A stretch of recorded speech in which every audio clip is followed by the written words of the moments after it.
down. Stafford wants Nakua again. Makes the adjustment, and he's inbounds. Here's the fade. Looking downfield for Smith. Powers caught it. You gotta be kidding.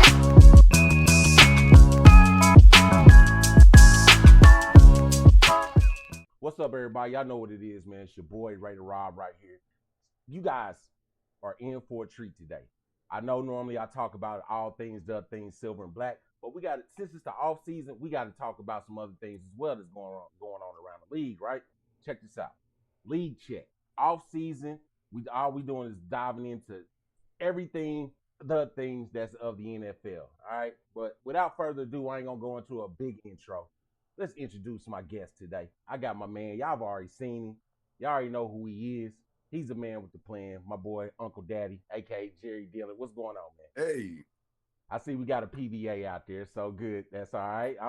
Matter of fact, before I get started, what kind of PBA is that today? It's a Voodoo Ranger IPA. Okay. I don't know what that means, but Voodoo Ranger's brand IPA. It's something different. I don't know. Absolutely. Absolutely. All right. And for that, appreciate you coming on, brother. Looks very ice cold. Other than that, I got my other man to the side of me. Y'all, let me introduce him. He's the owner of Panthers Post. All right. He's also the host of Branch Huddle. All right. Currently 2026 fantasy football champion. All right. 3 times. Boom! No losses. My boy, my brother, Stefan, a.k.a. Branch Huddle. What's going on, man? What's up, man? I'm happy to be here, man. I'm looking forward to going over to today's topics and it's gonna be listen. Exactly. I'm glad you're excited about it. We got a lot of things we're gonna pack into this show, guys. But first and foremost, but hold on, let me say one thing.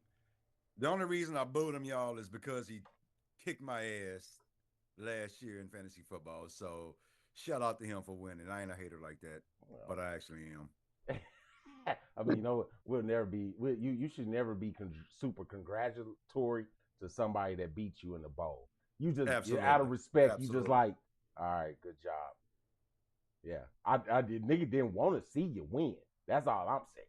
He don't want to see you win. Right. It's just like, but yeah, you won. It's the sportsman in it, you know. All right, man. Yo, we ain't gonna get this started off like that. I already know how this could go. Just go real left. It's some bad blood between these two guys in fantasy football, but that's another segment that I would love to get into at some point. But right now, let's talk some NFL football. So listen, man. Let's get it. As we know, we gonna start this one here as the opening drive. It's our first 15 scripted plays we're gonna come rocking with. All right, yo.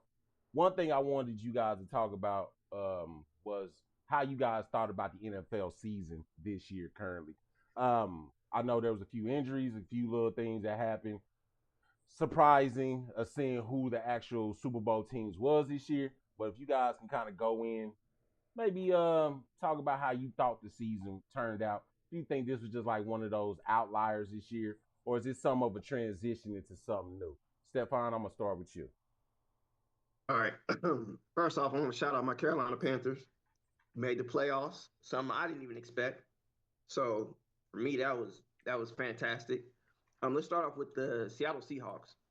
I don't think if anyone would have asked at the beginning of the season that the Seahawks would be in the Super Bowl and Sam Darnold will be their quarterback leading them to the Super Bowl, nobody would have predicted that at all. So I could say, to me, it's a changing of the guard, especially with the roster construction, that defense. They still have plenty of cap space going into this season. You can kind of say and then the fact that the Chiefs didn't make the playoffs either, it just seems like a changing of the guard, and it's just like it's the Seahawks league right now. You know, the they Chiefs only got are standard. Free agents. Say again. Are the Chiefs are standard? I mean, essentially, they basically have been the standard. They were the dynasty. They were the dynasty for the past 8 years, give or take. The Chiefs are a dynasty. The Chiefs were the closest thing we've seen to a dynasty since the New England Patriots. Consistently making the playoffs, consistently making the Super Bowl. In a division that was terribly weak. Say again? In a division that was weak up until the got Chargers to play and the Denver. playoffs and get to the Super Bowl though, and they did it. They got there. Okay. So, Okay. in my opinion, that was the standard. And so now you could potentially like what I would say if I was a script type of NFL person, I would put the Chiefs against the Seahawks next year. Just have a battle it out. I'm glad you said that. Would the Chiefs beat Seattle in a Super Bowl? No. Okay. Agreed. Okay. Yeah, I mean, I think you make a valid point with that about what you talk about the Seahawks. Now, outside of the Seahawks, right? I'm going back to you real quick, bro. Outside of the Seahawks, is there anybody else that you can say like maybe like, hey man, this year that you can think of like this just wasn't a year. This is just an off year, because from me understanding, and it goes back to what you just said, something about the Chiefs. Yeah, I could say Chiefs had a down year. Could be the way the division. Could be the fact that they did lose to. I'm pretty sure majority of their early losses was all pretty much the playoff teams from the previous year, except for Detroit. I believe they beat Detroit last season. But up until I can't remember their actual win that they had against a playoff contender last year. I want to say Washington or something like that, but I'm kind of paraphrasing about that. But I want to know what you thought about as far as like any other teams, because granted, nobody knew about Seattle, but as far as like what they had on defense, you knew something was building there.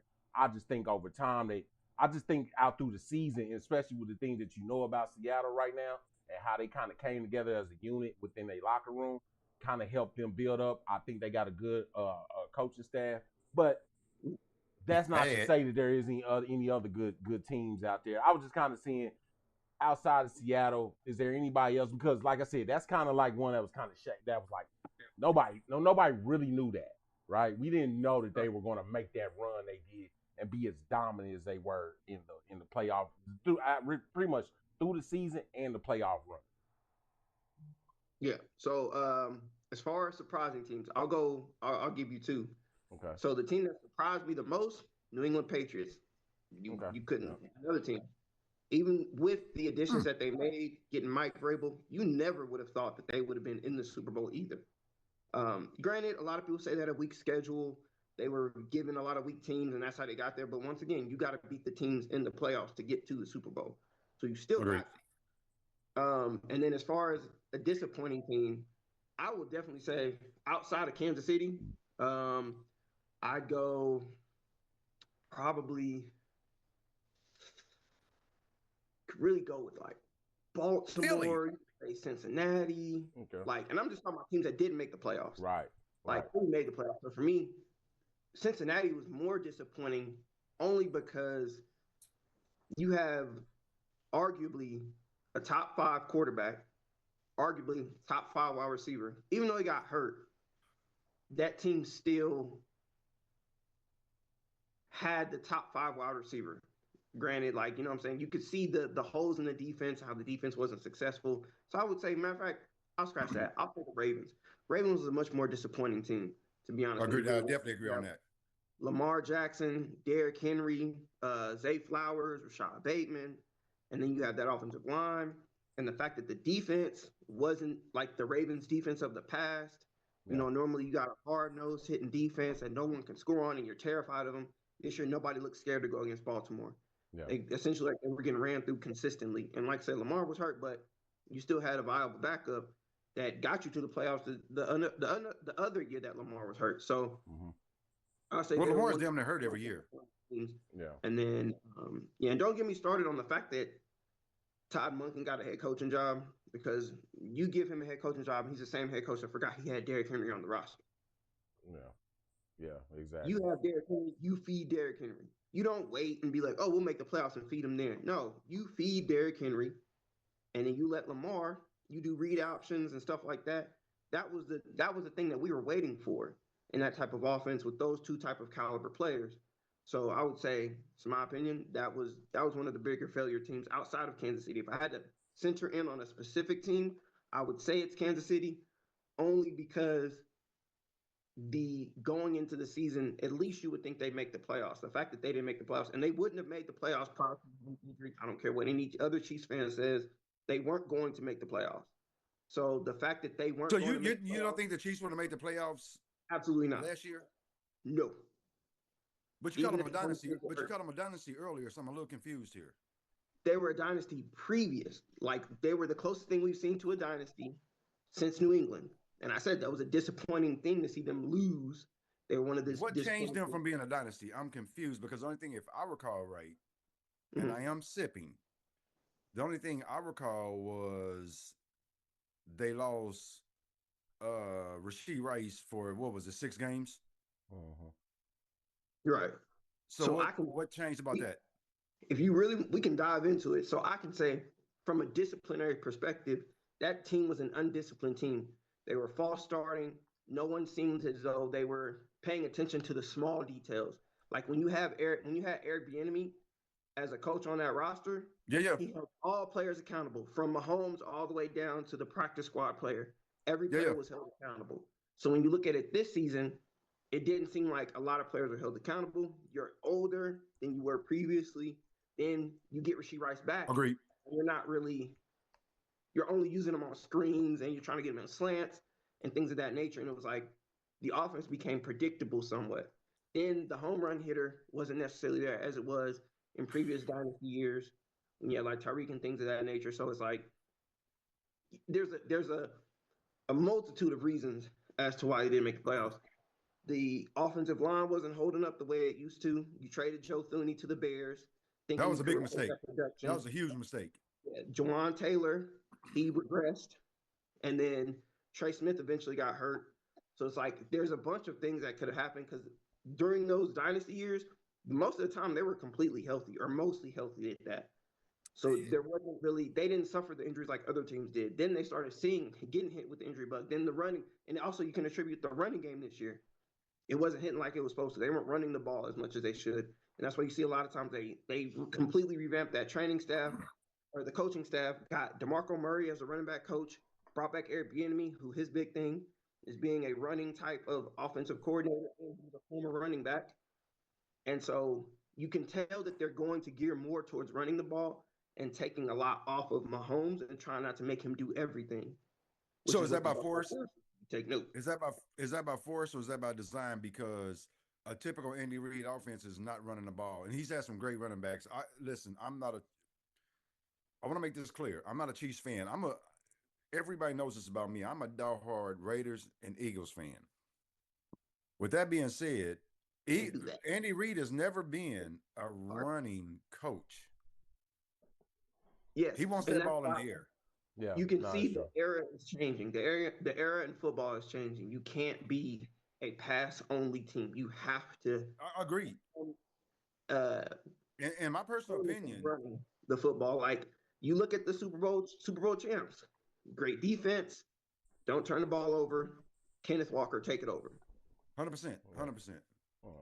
Yeah, and I think Justin, and just to chime in on that real quick, is like you said, is I think Andy Reid's not being a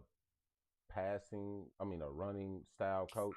I think Bieniemy brings that level of what ground and pound type running the football that he actually had when he was in Kansas City. A lot of things that I'm pretty sure if you follow the Chiefs football and just kind of like how Andy Reid's system was, a lot of times second half, especially if he was playing with a lead, he was heavy run in the second half.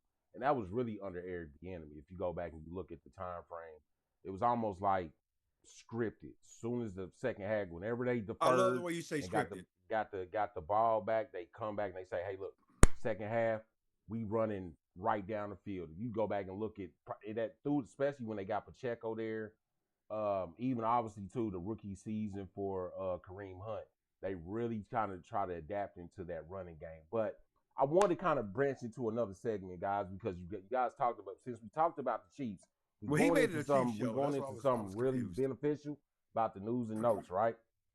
So Tyreek Hill, Bradley Chubb, Miami Dolphins are releasing both of these players. Already have currently been released, obviously at the time of this recording. One of the things I want to bring up was the fact is these are two kind of profile players that we know of right now that have been released.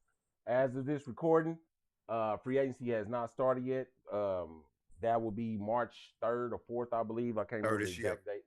So I wanted you guys to kind of chime in on that. What you guys thought about what does the outlook look like, aka for Tyreek Hill and Bradley Chubb. I'm gonna start with you first, Uncle Daddy.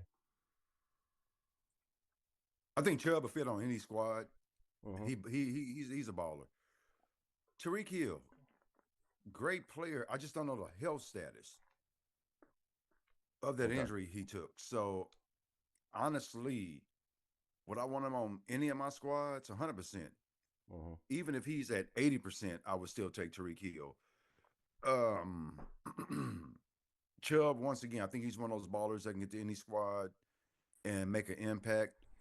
For my particular squads, damn, that would be interesting if A.J. Brown left and went to the Patriots and they picked up Tyreek Hill in free agency. Yeah. Well, if he can go. One thing I do know about Tyreek Hill right now is I don't think he's going to be ready. From what I'm seeing, he's not going to be ready, quote unquote, week 1. But he's in line to possibly be able to start come in week 1. He's already from like I said, as of today, he is in Kansas City. He's working out. He's rehabbing here as well. Did not know that. Yeah, he's been here for like the past week. He's been rehabbing with Luther. He's working out with Luther. So Vandross? I don't know Luther. I forgot Luther's name. Well, you can't say Luther in the black community. For people don't know, Luther Glover. I think it's Luther Glover. But he basically worked with a lot of Chiefs players as far as not just Chiefs players, but athletes in the Kansas City metro area. Mm-hmm. Pretty much any sports athlete that comes in and wants to work out with him. But him and Tyreek have been long time trainer and friends and all that. So he comes back here to get rehab. That's the reason why I asked about that. But I want to piggyback something with you, bro. Do you think that Tyreek can still be explosive even though with the injury? Yes. I think he's built like that. Okay. I will say a hobbled Tyreek is still faster than 85% of 100%. 100%. I mean, that's true. 100%. That's true. I mean, do you think there's going to be a high? You think there's going to be a high? Yes. Okay. Because he's up there. Well, I'm going to still say there's a high potential of suitors that will still be looking out for Tyreek. I don't care what no news outlets say. None of everybody's. If they be like, Tyreek can play 17 games, but he's going to be 85%. 90% of the teams going to be like, we'll still take that anyway. Okay. Oh, hell yeah. When you said high, Rob, my bad. I thought you meant was he going to produce high yards like the 1,700 he did 2 years ago. I think he did it back-to-back 1,700 yards. Am I wrong on that? I'm gonna have to check his stats. Let's see. Okay. However, listen. Here's the deal. My squad, the Eagles or the Raiders. Would I want them there? Yes. Also, depending if the Raiders do select Fernando Mendoza with that number 1 pick.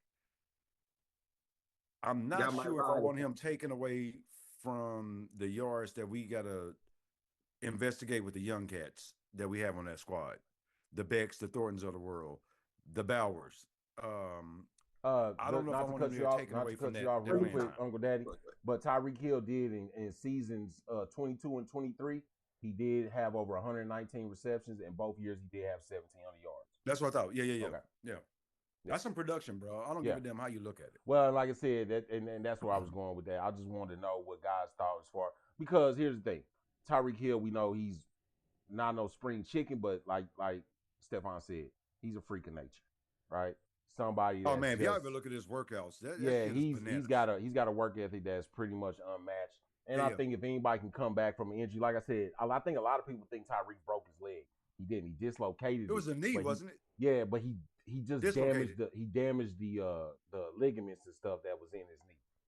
Today's medicine and how them guys can just go in there and just laser zap you up and then put you back out in the game.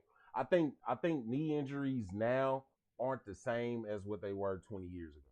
right? I think the way that modern, especially in the NFL, man, I think NFL's got probably some of the best surgeons that you can find that they hire and they want because I mean it's the product that they putting out there on the field.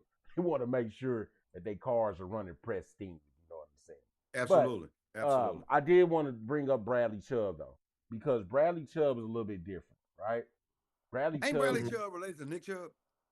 No, I didn't know that. Is that true? I don't think so.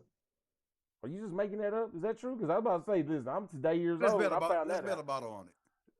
Bet a bottle of what? Tequila or Is bourbon. that, what? Hold on. You know, I'm gonna look that up. I think they're related. I'm not sure if they are. Chubb's not a popular name. I don't know if they really are. And I ain't trying to mess up the show. Oh They're yes, sec- they, they're sec- they are second cousins. Yeah, they are. They're second that something? cousins. So yeah, they. I mean, you won't call that related. Yeah, just like yeah, that's my cousin. You can't kiss your second cousin. Your third you can, but not your second. I don't know what kind of show you talking about, Jerry. But anyway, Bradley Chubb. He talking about. I don't know where that was going, but like I my said, dad's from Arkansas, bro. Bradley Chubb is somebody I thought that was interesting because, you know, you ask yourself, does him as a defensive player, has he got something in the tank? And I'm only highlighting these two players because Miami seems like they getting ready to do a little bit of house cleaning. Shit, a fire sale. I mean, it's a little bit of house cleaning. I think Bradley Chubb is somebody that's going to, could he garner not big money, but, you know. Oh, he's going to get it. Because somebody want to take on him as a player and maybe end up potentially having to pay him, you know. Well, people are going to always overpay edges. Yeah, I could definitely see that. Yeah, definitely. They are going to always overpay their edges. And he's been pretty much a double-digit sack guy, so he's going to get that bread. Well, I think not Max Crosby bread, but he 8.5 last year. So 8.5 sacks last year. So I think he's probably going to command between 15 and 20 year, though. Market. He was hurt last year too, right? But that's also factors in because he's not the healthiest of players, right? Historically speaking. So you have to factor that in too when you're paying him. And if you're wanting to play for a contenders. They ain't got that kind of money to just be like, man, we just gonna shell it out. It's gonna be like, hey, man, you got a 1 year prove it deal, and it's gonna be one of 1 year prove it deals that's incentivized and won't hit the cap too hard. Would you want him on your squad? Panthers? Yes. Yeah. Okay. Yeah. Bradley Chubb's a good player. He's gonna get that bread. Yeah, he's a good player. Now, guys, real quick, I just want to bring this in here just because I just found all of the information on it. It looks like Javonte Williams did sign a deal with the Dallas Cowboys on a 3-year contract worth $24 million total, but the deal includes roughly $16 million in guaranteed money according to the NFL. Big, I think that's a big move for Javonte. I know I'm segueing into that, but it was popping up right there. As we were talking, I was looking it up just to find out, like I said, who else has signed another deal. Javonte Williams. How many yards did he have last year? Javonte Williams, I believe, had over 1,000. He eclipsed over 1,000 yards. How many TDs? He had 15. No, 14. Okay, yeah. He had a lot of yards. That's kind of cheap. But you mind you gotta remember the Cowboys signed him on like a 1 year. I don't want to say a 1 year prove it deal, but it was like a deal like, yeah, let's see what you got. And I think they liked what they seen out of Javonte. I personally didn't expect that for them to get that guaranteed money that he did, but $16 million in guaranteed money is pretty good. You know, I'm just kind of going because we know the Cow. Everybody knows the Cowboys, all right? Everybody knows who the Cowboys is, the Stars, Texas, whatever. Is this something that's gonna help the Cowboys, man? Is this something that really the Cowboys need? Let me just put it to you like that. Is that the problem? Because I think the Cowboys needed to do this because they learned their lesson from letting Rico Dowdle go, and he went to Carolina and had a fantastic year. So I think you don't want to make that mistake twice. So you bring him back. Now it's just depending on if they can make enough cap space to fit George Pickens in there. Okay. Yeah, they'll probably tag George Pickens with either franchise or a transition, right? Yeah, that's like $28 million. All right. You gotta figure something out if you listen. Here's the year to figure something out. You know, That's fully guaranteed 28 million. That's not Yeah, like, but I mean, oh, it's not it is a guarantee for a season, but it's not guaranteed over long term because That's Jerry Jones' fault, though. yeah, Jerry So I Jones, mean, Jerry Jones' Jerry Jones got ability. to stop. I'm trying to make this a kid show, so Jerry Jones, kid friendly show. Jerry Jones got to stop effing around and finding out about how he deals with the money with these players. Right. Pay your good players, man. I mean, bottom line, you got to. Well, I mean, he So if you think about it though, he kind of does though. Yeah, I was going to say that's kind of one of the reasons why he has to. I mean, he let Michael Parsons go because listen, you can't pay everybody, but I can get capital for him because at the end of the day, a lot of people might be critical. I think Jerry Jones did a hell of a deal with the Michael Parsons deal. I think that was a good deal. I think what he got in return is way better than what he gave up. But that's just my opinion. You know what I'm saying? I think the fact that I'm a kind of go ahead, little bro. I'm sorry. Do with the picks first. I'm not. Yeah, you can't I'm say not. it worked out until you see what happens with those picks that they used. Well, you got to think about it. He didn't just not only that, but he got homeboy out of Alabama from the Jets. Yeah. I think he's gonna have the ability to kind of transition and build off those picks. Listen, the Cowboys have shown that they've been able to put good pieces in on the offensive defensive side. So I'm not gonna go against Jerry Jones, the fact that him not being able to hit on all picks or the Cowboys per se. I don't know who's making all the picks, but to hit on certain players they got, like the CD Lambs. I'm not even gonna lie, man. I ain't just the fact of draft picks. Even certain free agency guys they bring in. What's the big boy they just got out of the about to say Giants, the Jets? Big Williams. I think his addition being on that team is way better than having Michael Parsons. I'm not saying Michael Parsons isn't a top tier edge rusher, but if you're gonna give him quarterback type money, let him do that somewhere else. Let somebody else pay that ticket. My problem with Jones is he waits too late to sign his players. Yeah, I mean he plays that game. Yeah, but that's the game. Yeah, so that's the game. That's the old way of thinking. That shit doesn't work in today's NFL no more. Yeah, well, I mean, if you know you got to start, give him that bread. Don't wait too late. And I'm gonna tell you something. Since Lil Bro was talking about the Chiefs earlier, it screwed them. Yeah, they signed Chris Jones too late. Yeah. For that big contract. And that game with these owners playing that game of I'm trying to squeeze you out. No, football players are smarter than they were 30, 40 years ago. Mm-hmm.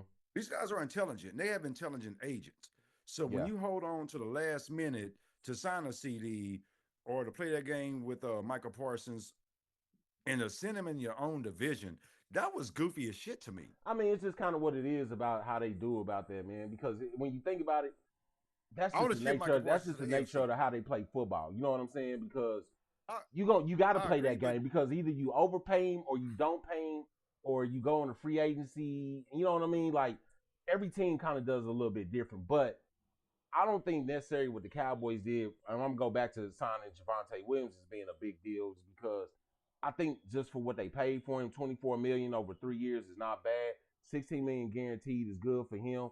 They also got a good defensive line. They're getting rid of some players that they really don't need. I think they should use George Pickens, yada, yada, yada, right?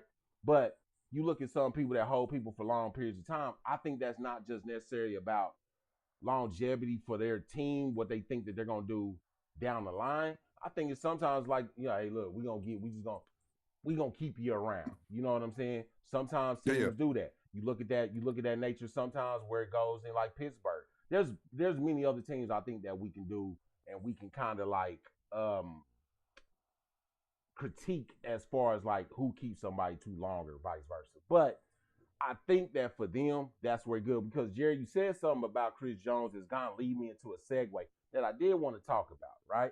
So currently with that, the salary cap, as you guys know, has been reached. Yeah, I like that one. Right? So when you look at the salary cap, man, I want you guys to kind of, and I know I kind of sent you this stuff earlier. Who sticks out to you as this year as being in the salary cap that you think could make good moves with the money or in trouble where they're at? Stefan, I'll start with you. Start with the Chargers. Okay. $82 million. Okay. $82 million. Let's go over their potential free agents that they have. So we got Keenan Allen, 34 years old, shouldn't command more than a little over 10 million if they feel like doing him a favor. Tyler Conklin, Deshaun Hand, Bobby Hart, Najee Harris, which running backs aren't getting paid that much anymore. Javonte Williams deal is 8 million on the cap right now. He getting 8 million per season. So Najee Harris ain't gonna get more than that. Tony Jefferson, who's 30 on the wrong side of 30 right now. Zion Johnson, he'll probably command a lot of money. Then you have Kamani Vidal, running back again.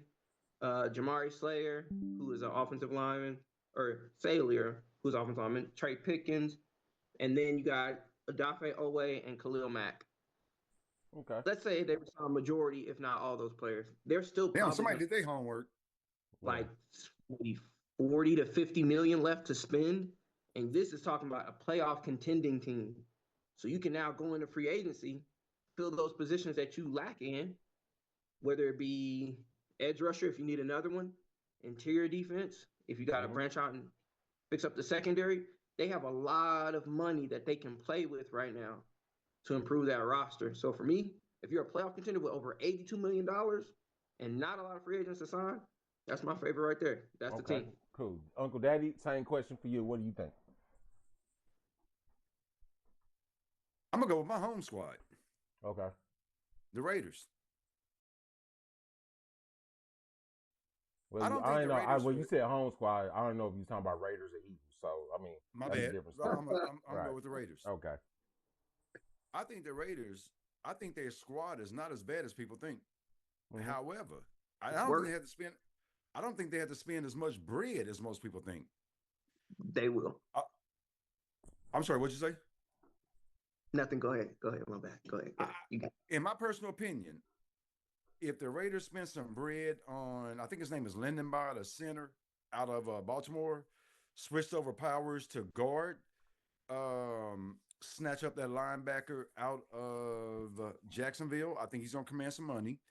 And maybe find a corner. There's a few of those out there in free agency and build everything else through the draft. If they are able to walk out of free agency and still have 50 M's in that bank account, I think they can transition that team to a playoff contender. Okay. So, no, I don't believe every year you should spend all your money in free agency until you have that franchise quarterback, that fucking franchise defensive end, corner.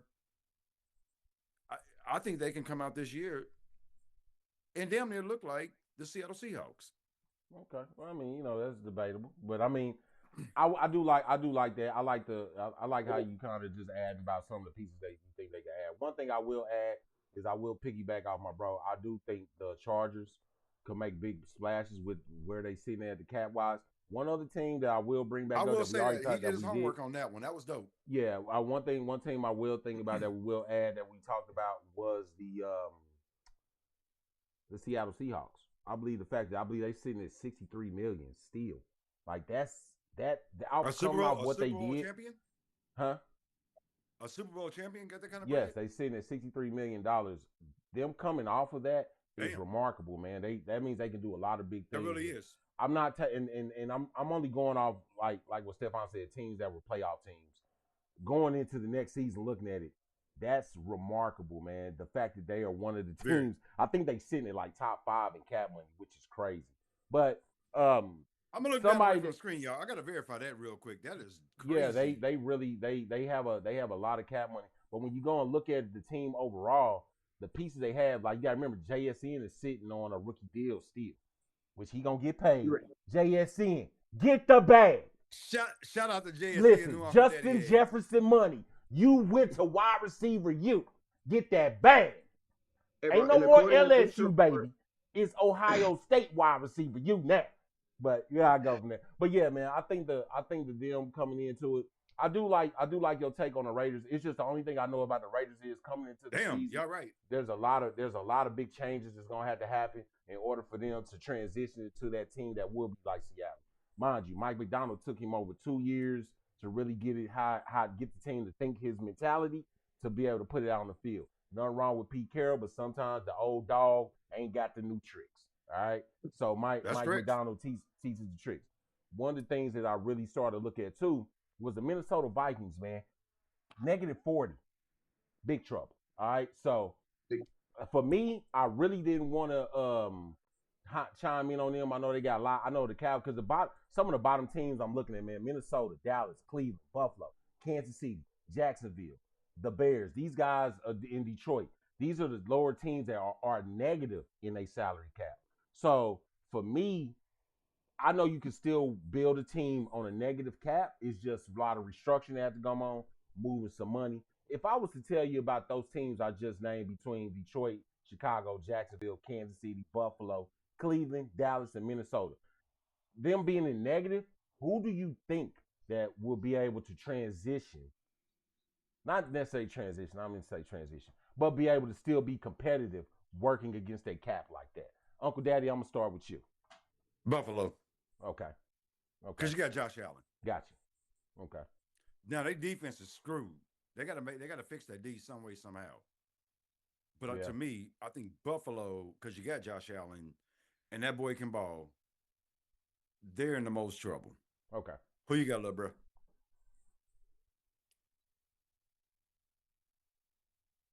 Man, so for me, I'd probably say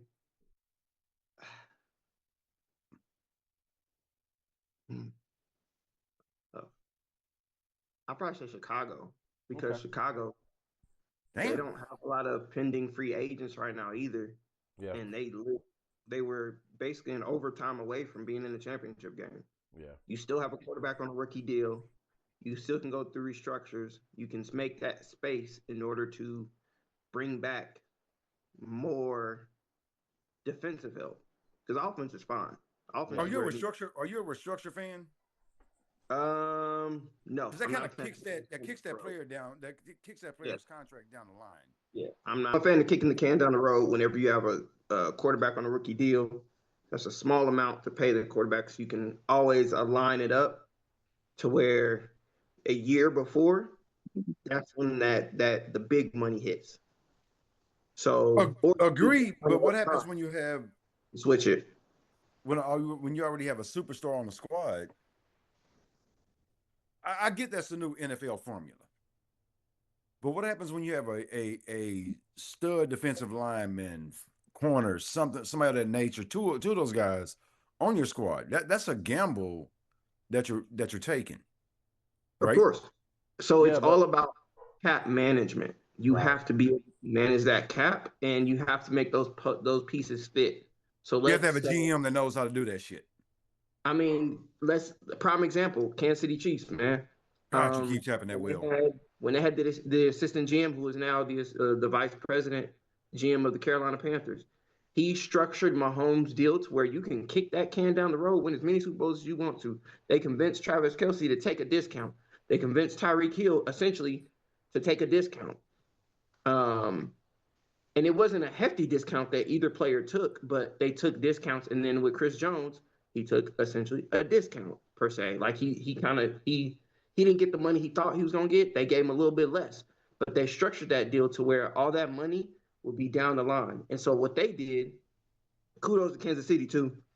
The way they structured their contracts, they made their Super Bowl window a certain amount of time, and then cashed in on that Super Bowl success to get a new stadium. And so now when all that money is due, when it's due, like when there's no kicking the can down the road, it's gonna be doo-doo. Stadium already. So here's the deal. I'm gonna disagree with you on that. That's fool's gold. They just restructured it. Kick the can down the road to me. And let me tell you what, I don't think the Kansas City Chiefs are the blueprint for that. And let me tell you why.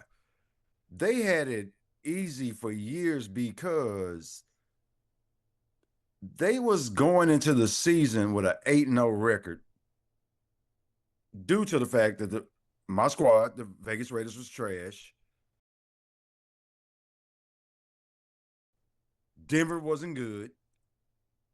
Sandy wasn't great. Now their problem is Denver's good, Sandy's good, And I think the Raiders are going to be good with the new regime. You're not going to see that again. I think what he and correct me if I'm wrong, bro. I think what he's saying is he talked about the window, right? So go back to what you just said. Not only was it a weak division, but you did it all under a Mahomes rookie deal. That's correct. That's what I'm saying. Correct. That means you're able to front load all your money to Tyreek, to Travis Kelce, to the defensive players, to Chris Jones. Now, when the rubber meets the road and it's time to pay the piper, now Mahomes has to restructure. So, yes, the kicking the can down the road was something that was already inevitable. Right? But you can't kick that can down the road too far because what happens most time when you're doing that, you're adding a year or two onto those contracts. When you're asking that star player, yo, restructure that deal. I'm gonna give you this money up front. That player is gonna come back and say, yeah, I only got 2 years left on that deal. I want a third. When that player gets to the wrong side of 30 and you're still paying that big money, now you're screwed. Well, I don't know if they actually are paying them. I think it's just sitting on the books. Right? Because if I'm a player, Rob, and you say, Jerry, listen, I need you to restructure this big ass contract. One thing I'm going to do is ask for another year or two on that deal, which most players are smart enough to do now. So that means you're going to be paying me beyond that. And I'm going to tear your ass up, especially if I already took a haircut discount, as Lil Bro was saying. If you're asking me to take a hometown discount, I need something in return to set up my family for the future. Right. So when you do restructure contracts, you don't add years. You just push money down inside of that same contract. That's correct. But most of these players are asking for an extra year. Most of them not getting it though. So what they're doing is they're either converting that year into bonuses to where it doesn't hit the salary cap. Correct. That's correct. Or they're pushing the money down to the end of the contract. But if you want me to push that money, I need something in return as a player also, right? Right. So what the players, that's the extra year. That would be the extra year. But the player's still getting the money at the end of the day. So that contract is the contract. So they're pushing that money down, and you could say, hey, we're going to just guarantee this money later on down the line and give it to you. But it depends on the position as well. You can't do it with every player. Oh, hell no. Correct. Quarterback position, because the quarterback position is a premium position, and Mahomes is still going to be somewhat effective, you would think, at 35, 36, 37, 38 years old. Because you look at Aaron Rodgers, he's still productive at 42. You look at Tom Brady, he was still productive until his 40s. Did he win a Super Bowl at 40? Huh? Didn't Brady won a Super Bowl at 40, right? He did. Was he 40? That's what I thought. Yeah. 39 or 40. 39 or 40. But the thing is, you can, with quarterbacks, now with the way that the league is played and how it's officiated, you can do that with quarterbacks. You can't necessarily do that with every position. You can do that with you ain't going to do it with running backs now. Come on. They're productive into their mid-30s. Yeah. But you can't do it with like certain wide receivers and stuff like that. You can't really do it like with a 33, 34, 35, 36-year-old wide receiver. But you can do it with quarterback, which is what the Chiefs did. They gave Mahomes the big deal to where it's like, it looks like you're getting $500 million on this contract, but really like it's just for optics. We're pushing this money down. We can keep restructuring all the way down until, like we said, the rubber meets the road. By the time the rubber meets the road, I have already gotten my Super Bowls. As an owner, my legacy is cemented. As a player, your legacy is cemented. And then if you wanted to move and get a new stadium deal, which they did. Well, stadiums have nothing to do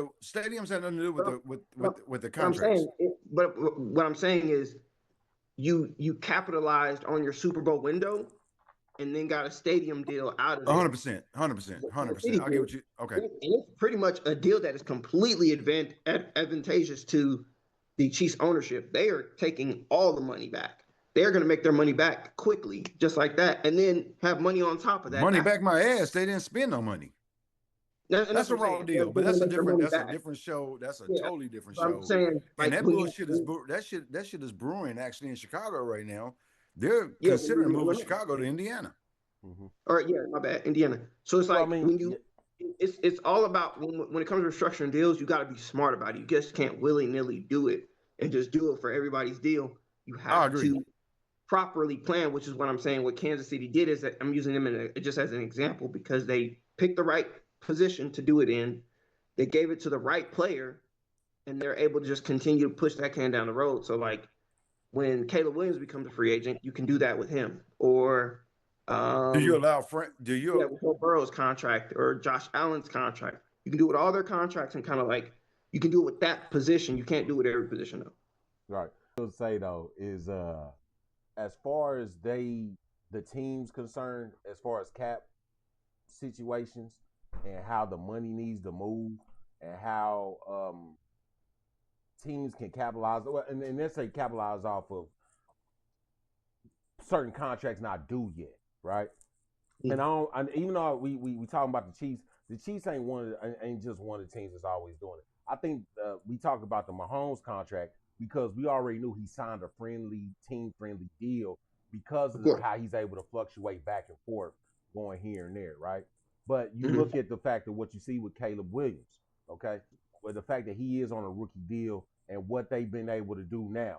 Also, even though he got injured last year, that what was promising was looking at what Jalen Daniels could have been doing, right? And how they were able to add those pieces in after they seen what they were able to go to the quote unquote to the NFC Championship. One of the things I will say is a lot of times about certain teams that are outside, and I'm gonna just see outside of the AFC West. But when you look at teams in the AFC West, I think you can kind of harp on the fact Denver. Denver's got a monster defense. Quarterback's on a rookie deal. Yeah, he might get an extension here in the next year, maybe the year after with that. Yeah, maybe that last year the contract. They're like, hey, let's go ahead and sign you up. Or he might hit you with that Jerry Jones, like, yo, you got to prove it to me. Or he gonna hit you with that Kirk Cousins. Listen, Kirk Cousins is the man. Okay, you want to learn how to get the bag in the NFL, guys? Go to Kirk Cousins. Kirk Cousins gonna show you how to get that bag because if you go back to what you said too, Jerry, if you bet on yourself and they want you to bet on yourself and you come out, you're going to come out looking like Dak Prescott. All right? Jerry Jones did it with Dak Prescott. He said, I don't want to pay you yet, baby. Dak said, all right. I put up the numbers, then still made him wait. Dak's eating right now, I believe it, almost $58 million in the cap. Now, could Dak restructure? Of course. Because ain't Dak one of the highest paid? Dak is currently right now the highest paid right now. Yes, he is currently the highest paid quarterback, and that could fluctuate this year. I don't know, based off of how they want to see. Now that's who the hell I want to restructure. Well, when there's a lot of people. Me and Brogue about to talk about one other one because one of the things I looked on here when I looked at this bottom tier was the Cleveland Browns. Now we talk about robbery. We're gonna talk about robbery real quick. I'm about to cook real quick because I'm gonna talk about the Cleveland Browns and their organization. Listen, a lot of people talk about my Raiders, and I'm about to get on my soapbox real quick. A lot of these people talk about my Raiders and y'all shitty. Let me tell you about shit.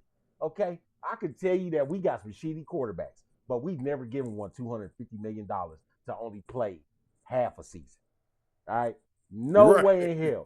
And you're sitting at the bottom of the tier, and you got arguably one of the best defensive players to play the game in Myles Garrett, right? You got pieces there, man. You have pieces there. You guys, and then when you go back and you look at certain things and nuances in the NFL and how certain people are like, oh, well, man, you know, I can't remember the owner for Jim Haslett. Jim Haslett, like me and Stefan talked about, we think Jim Haslett said, nah, we want Deshaun. Give him everything. No, he don't need no prove it nothing money. Everything's fully guaranteed. And then you look and he goes back to what you said too, Jerry, about how organizations have to really, because here's the thing. If it worked just how you said it all the time, that, hey, look, these guys are, you got to pay them early and get them out the way and don't make them wait. You see what happens when you pay him early. This means that he don't play for you. But he wasn't a drafted player by him. It does. But the thing is, even if drafted or structured contracts, even if you're extending your contract, even if you draft a player, yeah, you're working on the cap because that saves you cap money.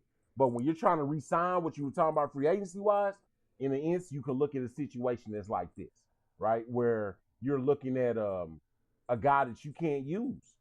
And if you can use it, is he really worth the money that you? Is he better than the product? Is he better than the other product that you could put out there? I think a lot of Listen, NFL teams are going to have to start thinking about that. I'm Go gonna say ahead. one thing. I would have picked up Deshaun Watson all day long in free agency. Yeah. I don't want to shit on Cleveland. I ain't gonna go whole Joakim Noah on Cleveland. However, I would have made that move too if I was Cleveland. We didn't know all that bullshit was gonna happen with the. Well, you gotta remember, bro. He went through a whole situation like with That's what I'm saying. We didn't know that was gonna happen. Houston tried to blackball him though. And don't get it wrong. I think that he was. I think that he's a hell of a player. I'm not saying he's not. But to fully guarantee somebody money that had never been to an AFC championship, fuck, I don't even know if he had even won his division every year. You know what I'm saying? And that's what I'm saying is like, I get it from the standpoint of the players. I also get it from the standpoint of the coaches. Organization.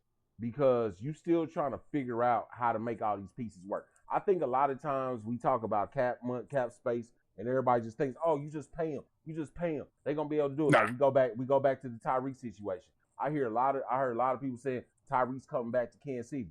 Cool, take a pay cut, because here's the thing: either Tyreek's gonna say, "Oh, they're gonna give me this amount of millions here in KC," or such he got 3-4 more offers. That's the reason why we bolded the question earlier was about, does he still got that juice? And we all came to consensus saying he do got that juice. So if we think that, then I'm pretty sure that organizational people in their rightful organizations are thinking that too.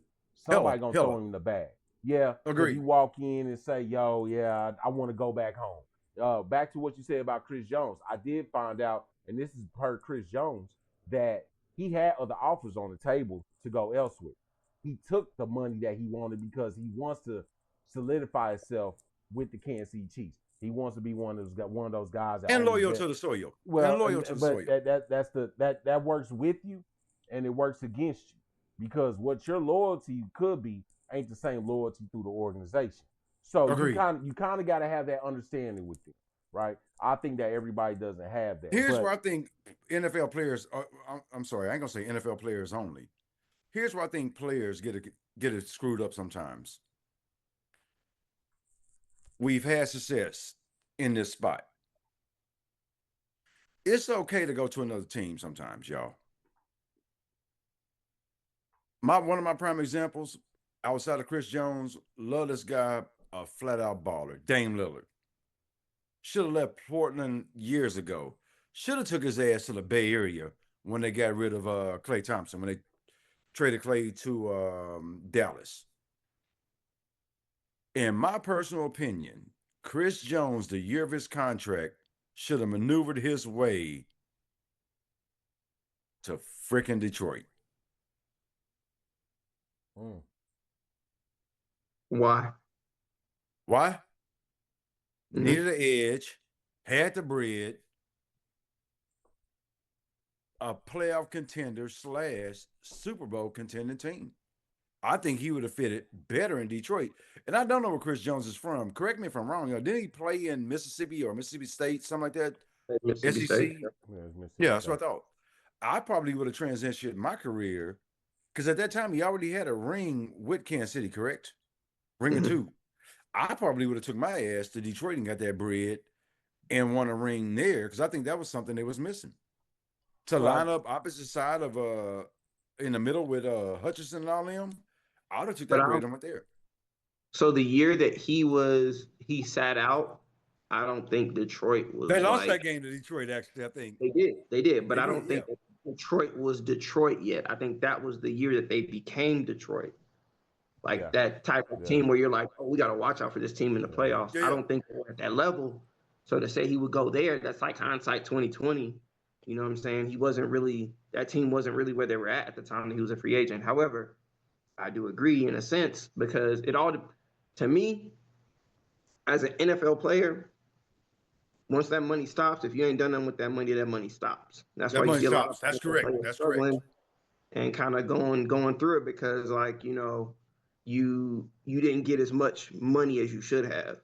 Right, I right. will always be on the player side when it comes to contract negotiations because at the Me end of the too. day, Me too.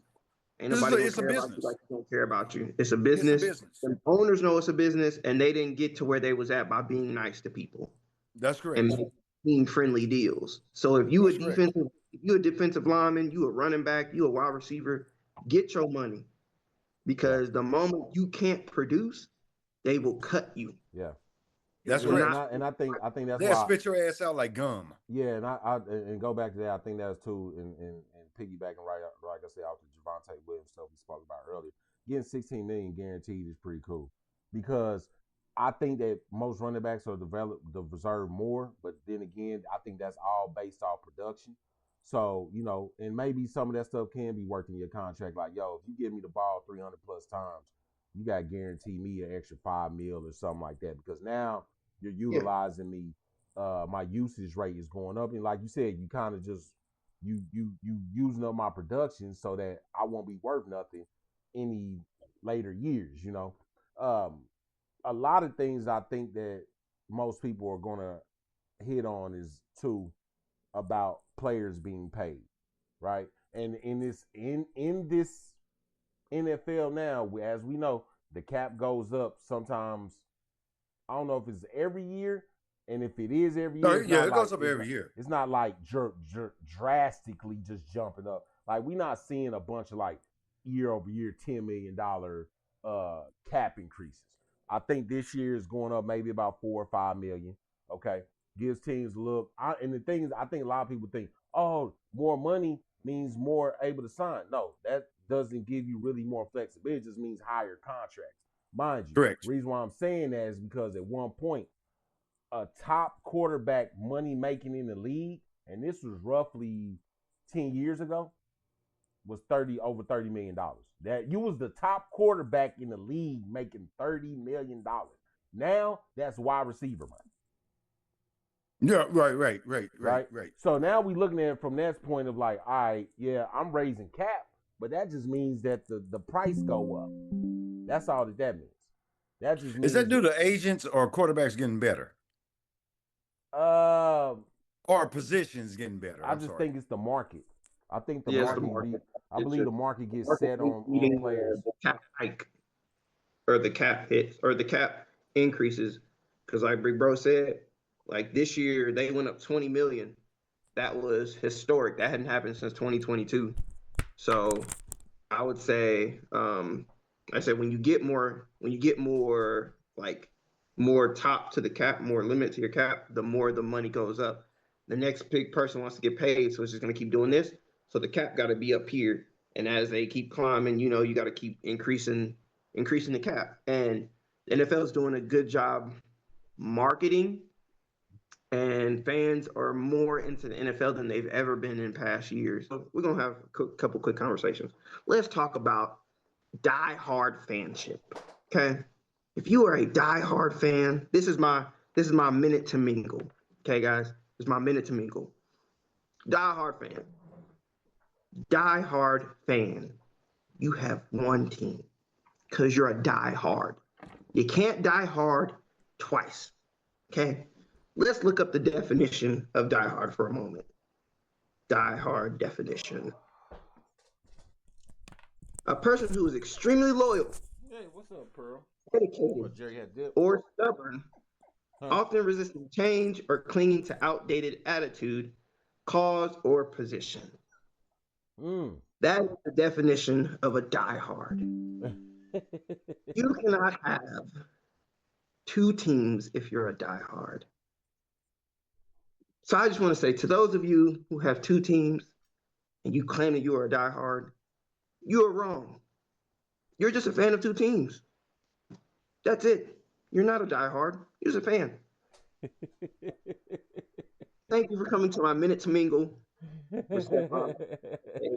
Well, I'm glad he was able to go ahead and vent himself out there because trust me, that's gonna be a definite segue to something else. Trust me, because I can't believe he said that on my channel. I hope they're gonna rip you apart. Raider Nation, y'all know what I am. I only don one jersey. It's only one team I roll with, baby. Silver and black. I love football. Now, I love watching football. But my team, the one I ain't got two favorite teams. I got players I like. I got one team I root for. I don't want to see nothing but one team win. Mine. But where'd Jerry go? You already left? He said he had to step out right quick. All right. Well, that's why I did my minutes jingle, because he stepped out since he was gone. So I figured, hey, the show's mine now. My bad, guys. I'm back. Everything's all good. He had to go pee. I already know. No, I didn't. I had a little family issue.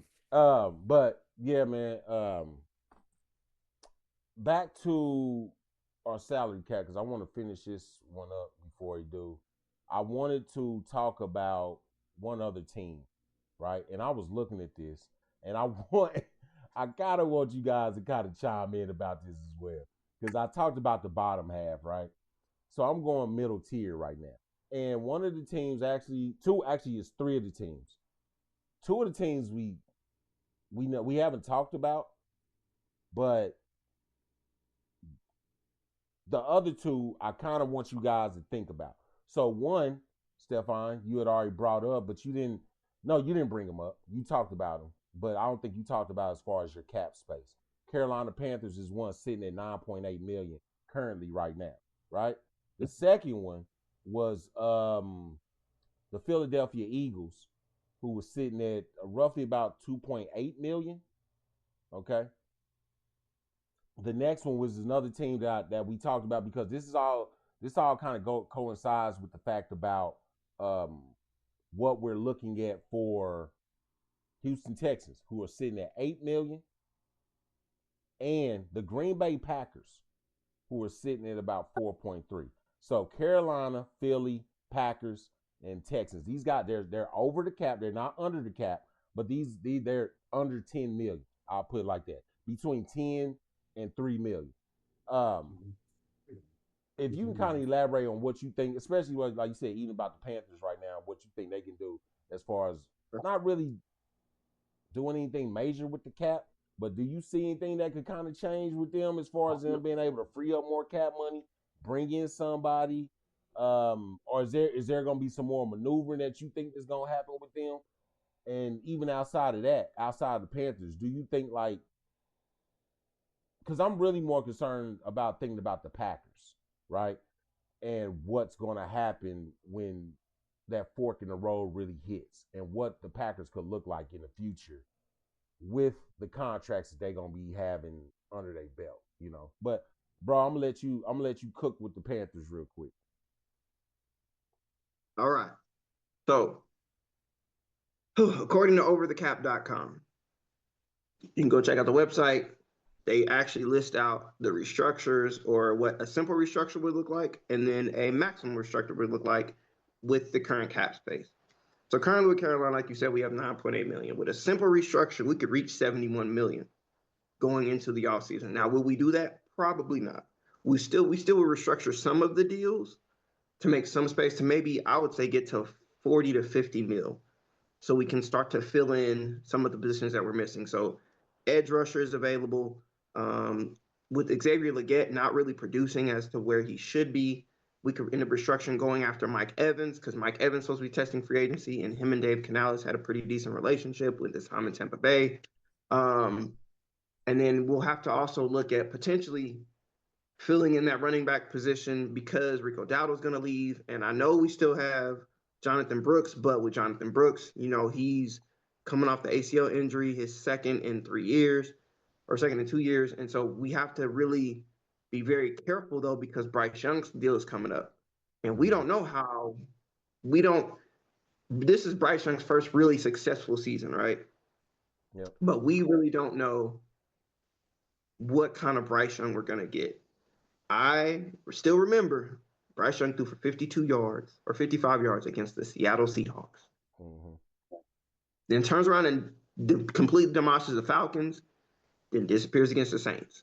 So you just have to look at that, and then goes off against the Rams.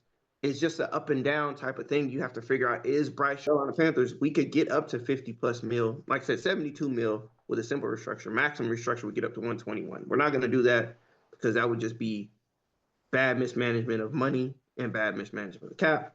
So I say simple restructures get us to 71 mil. We dive into free agency and we just, I don't say go ham, but we revamp that offensive line. Not revamp it, but kind of like make sure we keep Cade Mays because he was a good center for us last year, and make sure we bring in more depth at the offensive line position, and then also linebacker completely, completely needs help. Completely needs help because that linebacker position was a massive failure last year. So Dan Morgan, you already know, and I'm trusting you to do what you got to do. And in the edge rushing position, we got the two rookies, Prince Umanyalan and sorry if I said your name wrong, brother, but and then we have Nick Scowerton, and then we still have Pat Jones, and then DJ Wanham is coming up on potentially he's probably gonna get released. And then you also have Rosenboom, our inside linebacker, he's gone. And we still have the two outside shoring up with Mike Jackson and J.C. Horn. And I would still look at the free safety position to fill that position as well. So, with that being said, I mean, there's a lot we can do with the cap. Like I always tell you, bro, you can kick the can down the road. You can make space for when you want to make space to contend. Because I think we're ahead of schedule on essentially making the playoffs. I think they're going to make some big moves this offseason to try to strengthen that roster and go further in the playoffs. Okay. Well, and then, so quick question. I did miss the question, but I just want to ask this. Do you think y'all go further, as in Carolina, to the playoffs next year?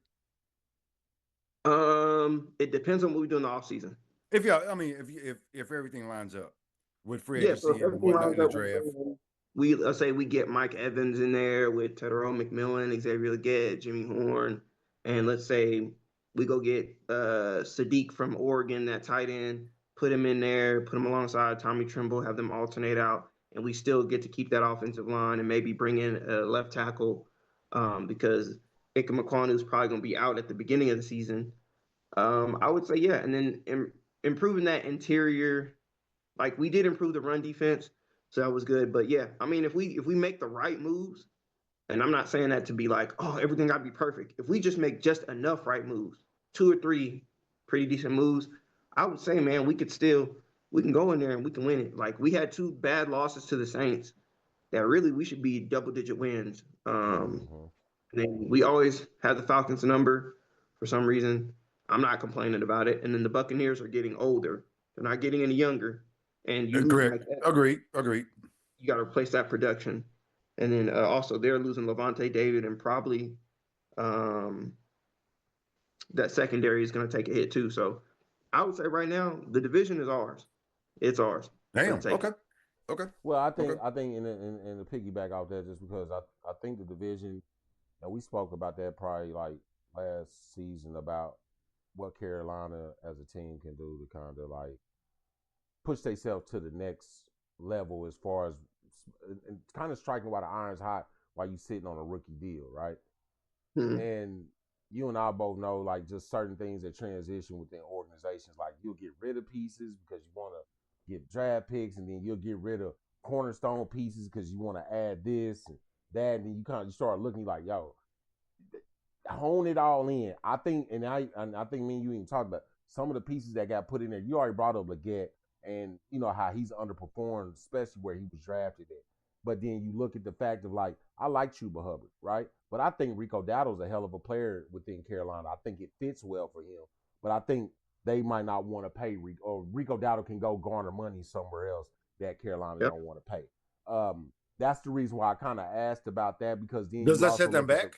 No, it doesn't set him back. What I'm saying is the fact is it's just a portion of where Carolina might feel like, hey, look, we don't want to spend the money there. We don't allocate. We can move on to another situation. But Rico Dowdle is a hell of a player. It's not saying Chuba Hubbard's bad, because to me, to be honest, bringing Rico Dowdle in still got Chuba Hubbard his ability. Like, yo, I got to kick it up, because he had already been paid. Rico Dowdle came in on a 1-year deal, and even if they wanted to keep him, I'm pretty sure somebody would give Rico Dowdle $500,000 more, $1 million more, maybe $2 million. Who knows? But the player gonna go get his money, because he's like, listen, I already know how it's gonna be. One of the things I want to bring up was the Philadelphia Eagles, in that was because Philly has been able to garner not having to do a lot of restructuring, but keeping everything in an even keel as far as how they've been able to do cap wise. The signing of Saquon Barkley, Devontae Smith, AJ Brown, rebuilding the offensive line, but bringing in certain pieces they're gonna need. Also having key players on defense who ain't hit that bread yet, but they're eliminating certain other players. You got Cooper DeJean, you got Braun that they did re-sign, but his deal is not like overly high. When they brought him in for the year, they last year when they brought him in for the Super Bowl, I mean the year they won the Super Bowl, the previous year, his deal was not like super major. It was like a 1 year. Can I have this one, please? I know you want to toss the big bro, cooking with little that. bro, but, rather. Can I have this one? I think that he is going to make. They're going to make themselves be contenders. I want to touch with you, Jerry, because I know you're an Eagles fan. Go Birds. Yeah. So, hey, let me say something, man. Shout out to the Birds. Little bro, we'll go back and forth on this all day long. Does anyone make better deals than Jeff Lurie, if I'm pronouncing his name correctly, in Philly? Philly's a contender every freaking year. I know you was diving into the Chiefs, and I get it. But who does better moves and free agency, the draft, everything? I mean, as of now, you really can't argue against Lurie and the moves that he's made for Philadelphia. Like, and they beat the Chiefs. Who thought he would escape with Saquon Barkley? Who thought he would get Jalen Phillips? Who thought, he would pull off the AJ Brown trade and things of that nature? And just like the way he pulls off moves that no one expects, and they work every out year. Yeah. And I think they'll be a contender every year. Now, this whole AJ Brown thing is scaring the shit out of me. I mean, AJ Brown needs to re-sign back in Philly. And Rob and I talked about this shit before. The biggest thing with Philly is, or any contender, everybody was bitching about AJ Brown or whatever and other players. When you're winning, other teams are going to poach your damn coordinators. And that makes it hard every year. Yeah. Especially when you're used to a style of play. And I ain't gonna lie, my damn Raiders are poaching everybody's ass right now. And shout out, I'm glad we're doing it. But that does mess up the flow of things when you do that. Or when you're that great, these OCs are going to different teams, these DCs are going to different teams. That's gonna happen when you're great. Yeah, but shout out to Philly. I think they do the best at free agency and manipulating that cap and everything else. Yeah, Philly do, man. Philly does have the ability to kind of sign players. Like I said, a lot of people took a shot. No one at the time, and mind you, this is 2-3 years back. But the fact that they were able to get Jalen Carter, I ain't gonna lie, bro. It burns my soul because I know why he fell to Philly. I do know why. I understand. But they grabbed him. No, but I'm saying I understand why teams took him. But the thing was, part of me knew once I realized that wasn't nothing but just the Philadelphia Bulldogs is when I realized, like, 100%. Okay, this is where it's gonna be at. You know what I'm saying? But Philly, man, I think they're gonna have a good the organization knows how to figure that out. And I like that. But, hey, man, and I'm going to be honest with y'all. I would be shocked if A.J. Brown ain't there next year. Yeah, well, we'll see. We'll know that. But that'll be for another show. Hey, man, listen. I don't mean to cut y'all off, but we've been on here cooking for a while, man. You're kicking the ass we off doing really good. But, hey, man, listen. We got to cut the show. We saved for another segment for next time, man. I appreciate Uncle Daddy. I appreciate Stefan for coming to rock with you boys. This is Raider Nation Central presenting League Check. Hey, man, like, comment, subscribe. I'm going to get back with you when I see you. All that stuff. Appreciate you, man. We out.